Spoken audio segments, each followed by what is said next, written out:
평화를 빕니다. 다미안 신부입니다.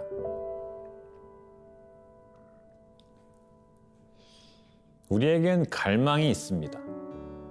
목마름, 배고픔 같은 몸의 욕구들도 있고요. 누군가에게 사랑받기를 갈구하기도 하죠. 나의 지성은 알고자 하고, 나의 의지는 사랑하고자 하고, 나의 감성은 행복을 열망합니다. 나는 무엇을 원하고 있나 하고 가만히 생각해 보면 뭐라고 한마디로 말하기 어려울 정도입니다. 내가 원하는 것도 많고 되고 싶은 것도 많고 나의 이웃이, 내가 속한 사회가 어떻게 되었으면 하고 원하는 것도 무궁무진합니다. 진짜 아무것도 원하지 않는다는 사람 있으면 한번 가서 소풍 가자고 한번 해보세요. 그러면 날 좀 가만히 내버려둬 이러겠죠. 그 사람은 가만히 있기를 원하고 있습니다. 이쯤 되면 갈망만큼 우리 자신을 잘 설명하는 것도 없을 것 같습니다. 여러분하고 제가 이제 도반으로서 함께 가는 이 여정, 그리스도라는 깊이 속으로 가는 이 여정도 목적지가 있기 때문에 우리에게는 그 목적지로 가고자 하는 갈망이 있는 것입니다. 그런데 플라톤은 향연이라는 책에서 이렇게 말합니다. 우리 안에 있는 결핍이 우리가 하는 사랑의 원동력이다. 결핍이 있기 때문에 무언가를 갈망하는 것이다. 아우구스티누스도 같은 맥락에서 말했습니다. 하느님 안에서 쉬기까지 우리는 계속해서 갈망한다고. 그래서 우리가 갈망하는 것은 하느님과 떨어져 있기 때문이다. 결핍 때문이다. 갈망은 결핍과 필연적으로 연결되어 있습니다. 요한복음에서 예수님은 우물가에 물을 기르러 온 사마리아 여인에게서 갈망하는 인간의 모습을 봅니다.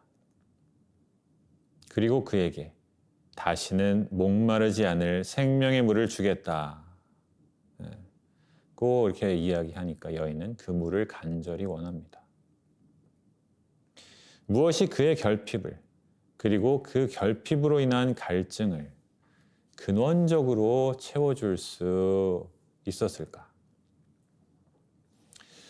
요한복음 4장 16절에서 26절 말씀입니다. 예수님께서 그 여자에게 가서 네 남편을 불러 이리 함께 오너라 하고 말씀하셨다.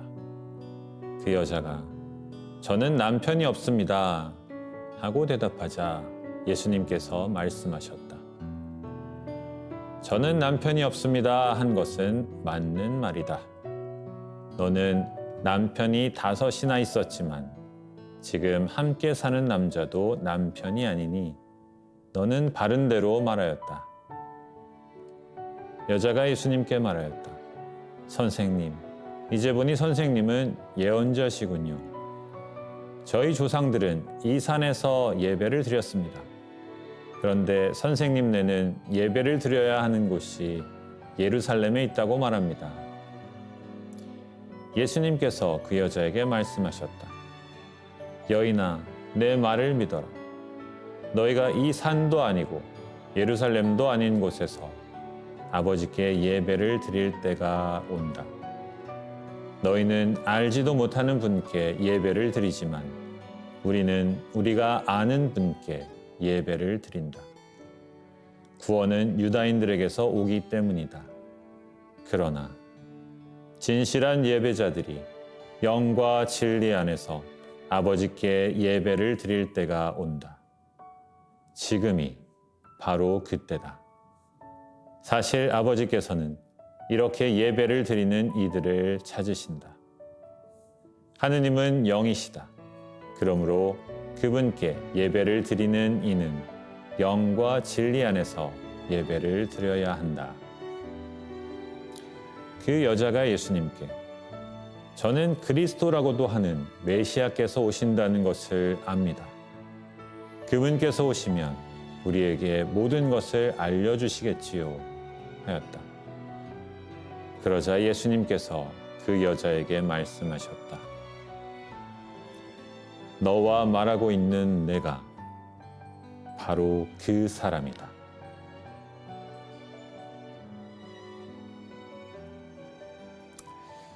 성경을 읽는 우리들에게는 좀 뜬금없습니다. 예수님께서 갑자기 여인에게 남편을 불러오라고 말씀하십니다. 그런데 여인의 입장에 대해서 한번 생각을 해보세요. 완전 뜨끔했겠죠. 주석서를 보면 당시에는 이제 3번까지 결혼이 허용되었다고 그래요. 5번 결혼했다는 사실은 그녀가 어떤 식으로든 부도덕했음을 드러내는 것이고, 그리고 지금 함께 살고 있는 남편도 지금 함께 살고 있는 남자도 남편이 아니라고 하니까 사마리아 여인인 그녀가 낯선 유대 남자 앞에서 드러내기에는 너무 부끄러운 처지였던 것 같습니다. 예수님께서 여인의 상처에 주목을 하신 것이고, 그렇게 그가 가진 갈망의 근원일지도 모를 그의 결핍의 상황이 그들의 대화 안에서 드러나는 것입니다. 여러분이 이 여인이었으면 어떻게 하시겠습니까? 아니, 뭐 이런 사람이 다 있어 그러면서 자리를 박차고 일어나시겠습니까? 당신이 뭔데 내 사생활을 가지고 왈가왈부합니까? 그러면서 따지시겠습니까? 글쎄요, 저 같으면 아무 말 없이 슥 일어나서 물통 메고 집으로 갔을 것 같긴 합니다. 근데 이렇게 하지 않았더라도 좀 무섭긴 했겠죠. 어떤 낯선 사람이 나의 가장 부끄러운 과거를 알고 있다고 말하고 있습니다. 나의 모든 것을 알고 있을 것 같습니다. 여인은 자신과 마주 앉은 사람이 범상치 않은 사람임을 깨닫고 이렇게 말합니다. 선생님, 이제 보니 선생님은 예언자시군요. 하지만 역시 여인은 이 자신 앞에 놓인 이 긴장을 견디기 힘들어하는 눈치입니다. 예언자 같으니까 나의 결핍을 알고 있고 바라보고 있는 이 순간의 그 긴장 말이죠.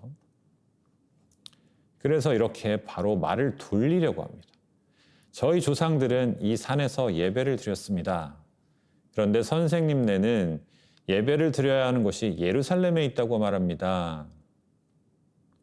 이 사마리아하고 유다 간의 대립을 상기시키는 말이죠. 당신은 예언자지만 유다의 예언자니까 이 사마리아 여인인 나를 가르치려 들지 마라. 정죄하려 하지 말라. 이런 뜻이었을까요? 모든 것을 아는 이 앞에서 자신의 결핍이 드러나고, 자신의 죄가 드러나고, 현실이 드러나고, 자기가 누구인지가 드러나고, 위치가 드러납니다. 그런데 이 여인은 마지막 안간힘을 쓰면서 이 바닥에 떨어지지 않으려고 매달려서 나는 그래도 그렇게 바닥은 아니야. 이렇게 외치고 있는 듯합니다. 떨어지면 죽을 것 같기 때문입니다. 그럼에도 여인은 자리를 뜨지 않고 모든 것을 아는 이 앞에 머물러 있습니다. 도망가지 않습니다. 그에게 예수님께서 말씀하십니다. 이 산도 아니고 예루살렘도 아닌 곳에서 진실한 예배자들이 영과 진리 안에서 아버지께 예배를 드릴 때가 온다. 사마리아인이건 유다인이건 그런 것이 중요하지 않을 때가 온다. 그리스도가 오면 그와 그의 가르침을 마음으로 받아들이는가가 가장 중요하기 때문이다. 그리스도보다 더 높은 권위는 없고 그리스도보다 더 진실된 가르침은 없다. 그리스도가 진리이기 때문이다. 그리고 너와 말하고 있는 내가 바로 그 사람이다.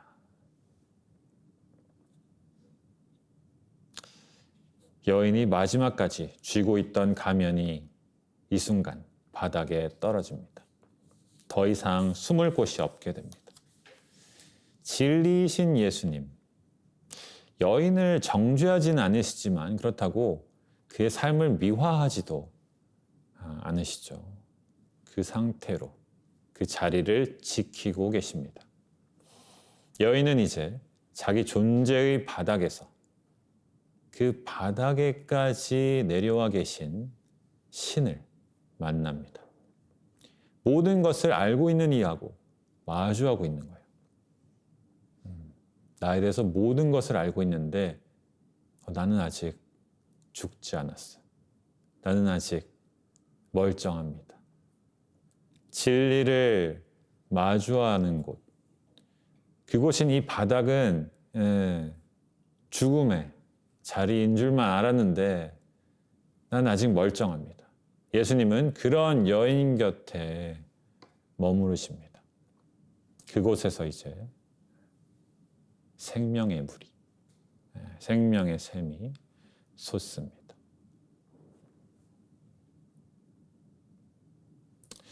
제가 제 자신의 바닥을 보았던 그런 시간들을 몇 가지 떠올릴 수가 있는데요.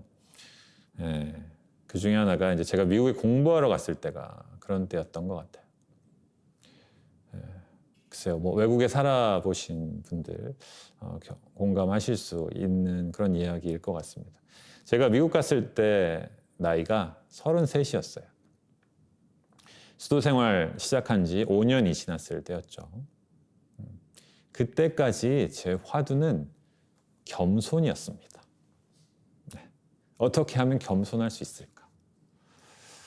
그러니까 제가 너무 제 자신을 잘났다고 생각한 거죠. 겸손하기 정말 힘든다. 나의 잘남이 막 이렇게 드러나는데 난 어떻게 겸손하게 살 수 있을까? 성 프란치스코의 제자라고 이렇게 살고 있는데 겸손하지 못해서야 어떻게 하나. 이게 고민이었어요. 좀 재수없죠.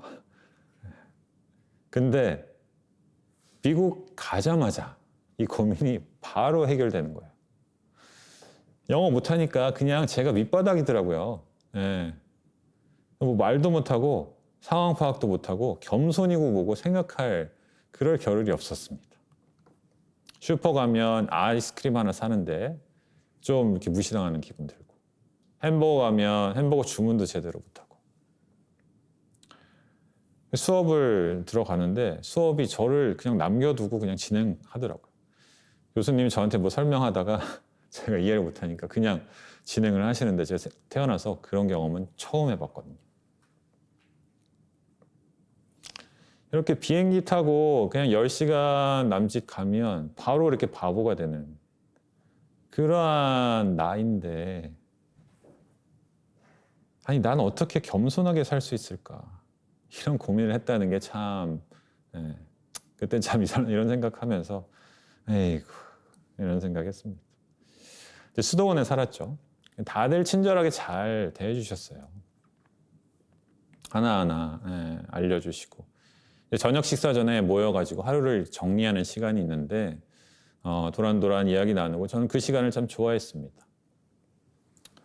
근데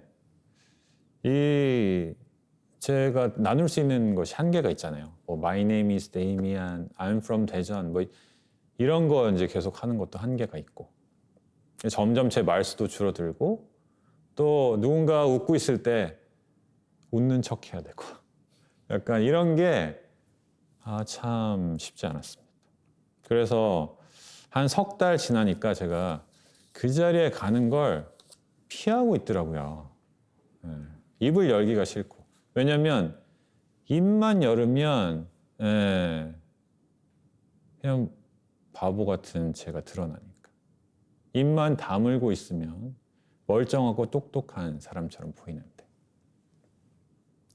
이렇게 말수가 줄어들면서 이제 제 속에는 이제 표현하고 싶은 그런 갈망으로 터져 나갔습니다. 그러다가 이제 성가대 들어갔어요. 제가 살던 수도원 옆에 이제 저희 형제들이 운영하는 다문화 성당이 있었습니다.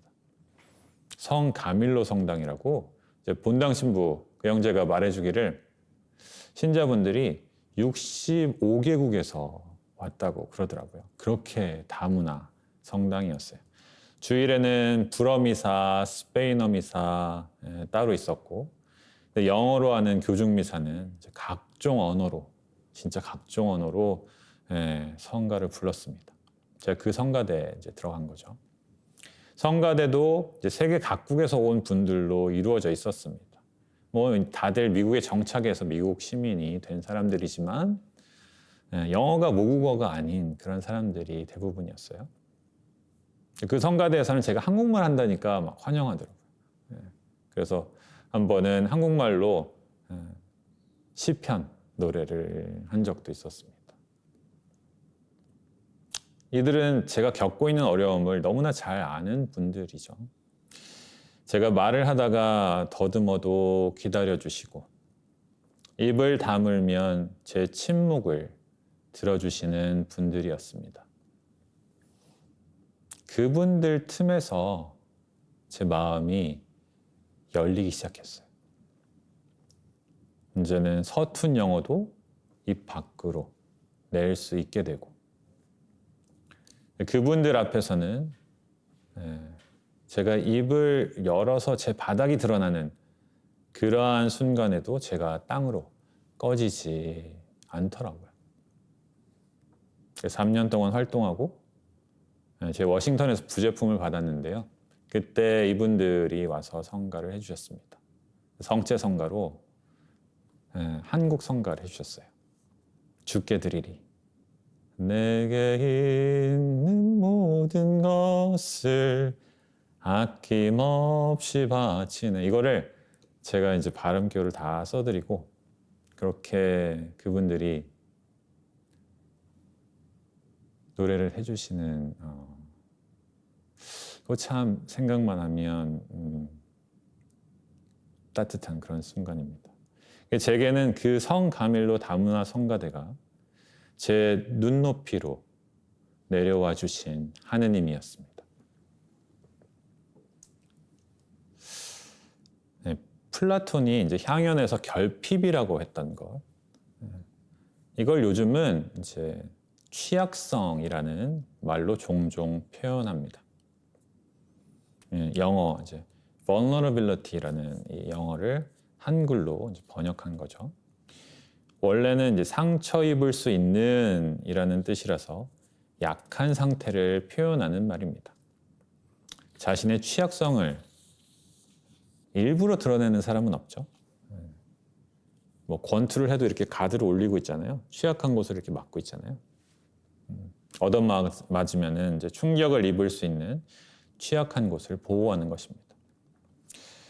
하지만 내 안의 취약함을 나의 일부로 인정하지 않을 때 우리는 온전해질 수가 없고 그 누구도 사람 대 사람으로서 온전하게 대할 수가 없습니다. 제가 영어가 서툴다는 제 취약성을 제 자신의 일부로 인정하지 않으려고 했을 때 제가 온전한 저 자신으로서 미국의 형제들에게 나아갈 수 없었던 것처럼 그렇습니다. 작년에 축성 생활에 대한 심포지엄에서 이제 사도 성 안드레아 수녀회 김미정 수녀님께서 취약성에 대해서 강의하셨어요. 그때 사막의 은수자 샤를 드 푸코 성인의 일화를 나눠주셨는데요. 이런 내용입니다. 그가 알제리 사막 지역에서 이제 선교사로서 살아가고자 했는데 한 명도 개종시키지 못하고 그리스도교 신앙에 관심을 보이는 지역민도 없었답니다. 자신이 시작하려고 하던 그 수도 공동체에도 이제 한 명도 합류하지 못했고 그렇게 시간이 가고 있는 그 상황에서 참 우울하고 좌절하고 그랬던 시간을 보냈다고 하죠. 그러던 중에 이제 심한 가뭄이 들었습니다. 먹을 것이 부족해지고 양식이 다 떨어지고 샤를드 푸코는 이제 쇠약해져서 병에 걸립니다. 아주 위험한 그러한 상태가 되었는데 근데 그제서야 그 지역민들이 자기들에게 가장 귀한 음식 너무 귀해서 이제 아기들에게만 이렇게 주는 염소젓, 이것을 숟가락으로 떠서 샤를드 푸코의 입에 이렇게 넣어주면서 푸코가 이제 기력을 회복하게 되고 건강을 되찾게 된다. 그랬다는 이야기입니다. 그래서 결국 그 사람들과의 왕래가 그때부터 시작되고 그들과의 대화가 시작되고 그들이 그리스도에 대해서 접할 수 있는 기회가 생기게 되었다. 선교사로서 이제 지식인으로서 예수님의 가르침을 전하려는 그 계획이 실패한 바로 그곳에 병들고 나약한 그의 취약성을 통해서 이제 놀라운 일이 일어나게 된 것이죠. 사마리아 여인의 갈증, 그리고 그의 결핍, 취약성, 이것을 채워준 생명의 물이 무엇이었을까요? 그 결핍을 있는 그대로 긍정해 주신 예수님의 현존입니다. 예수님께서 그 모든 것을 보면서도 그 곁에 계셨다는 것. 그것이 이 여인의 마음 안에서 멈추지 않는 샘이 되어 그에게 생명을 주었습니다. 다 알아, 괜찮아, 이렇게 말하시는 것 같습니다. 여인의 그 있는 바로 그 자리에서 일어난 예수님과의 만남으로 결핍은 그대로 남아있지만 그 결핍이 수치의 대상이 되지 않고 이제 더 이상 결핍이 아니게 된 것입니다. 여인이 자신의 결핍으로 드러난 그 자리에 그대로 남아있었음, 이것을 기억합시다. 도망가지 않고 그 자리에 남아있었던 것. 그 결핍의 자리가 바로 생명의 물이 샘솟을 자리이기 때문입니다. 영광이 성부와 성자와 성령께 처음과 같이 이제와 항상 영원히 아멘. 고맙습니다.